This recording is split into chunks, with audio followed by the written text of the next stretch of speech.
सुल्तान महमूद गजनवी एक बहुत बहादुर और आदिल बादशाह था। बहादुरी के साथ साथ वो अपनी नेकी, रहमदिली और इंसाफ पसंदी की वजह से भी मशहूर था। उसकी आदत थी कि वो भेस बदलकर रात के वक्त शहर की गलियों और कोचों का चक्कर लगाया करता था ताकि रियाया के हालात से बाखबर रहे और उनकी तकलीफों का अंदाजा कर सके।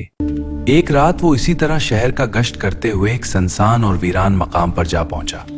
वहां उसने देखा कि 4 आदमी आहिस्ता आहिस्ता आपस में बातें कर रहे हैं। सुल्तान उनके करीब गया और बोला, भाइयों, यहाँ क्या कर रहे हो? उन्होंने बेधड़क जवाब दिया, मियाँ, हम चोर हैं और चोरी के मुतालिक सलाह मशवरा कर रहे हैं।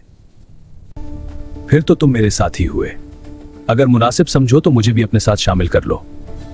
वो कहने लगे, हम किसी को अपने साथ इस वक्त तक शामिल नहीं करते जब तक इसमें कोई खास खूबी ना हो। पहले अपनी खूबी बयान करो, फिर फैसला करेंगे। सुल्तान ने कहा, खूबी तो मुझ में भी है, लेकिन अगर तुम बुरा ना मानो तो पहले तुम अपनी अपनी खूबियां बयान करो, फिर मैं अपनी खूबी बताऊंगा। एक चोर बोला, मेरी खूबी यह है कि मैं सूंघ कर खजाने की जगह मालूम कर लेता हूं, चाहे वो पहाड़ के गार में हो या जमीन के अंदर। दूसरा बोला, मैं जानवरों की बोली समझता हूं। तीसरा बोला, मैं मजबूत से मजबूत ताला बगैर चाबी के खोल सकता हूं। चौथा बोला, मैं जिस शख्स को एक बार देख लूं, चाहे अंधेरे में ही क्यों ना हो, दोबारा देखने पर फौरन पहचान लेता हूं। यह सुनकर सुल्तान ने कहा, मेरी खूबी यह है कि अगर कोई मुजरिम फांसी के तख्ते पर भी खड़ा हो और मैं जरा सा सर हिला दूं तो वो फौरन रहा हो सकता है।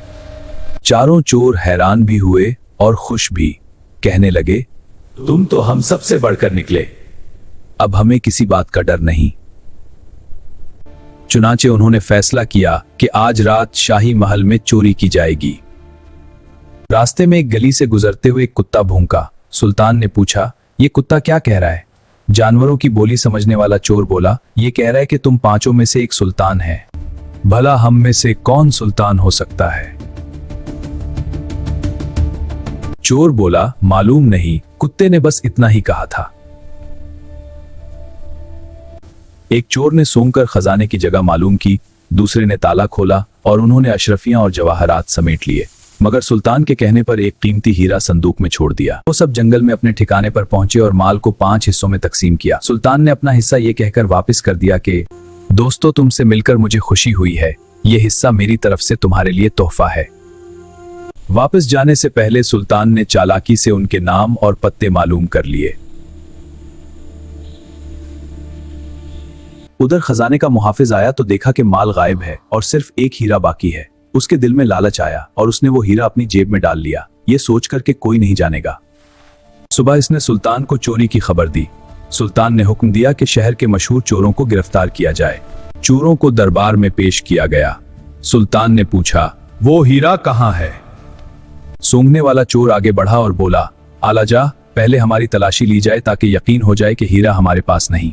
तलाशी ली गई, मगर हीरा किसी के पास ना मिला।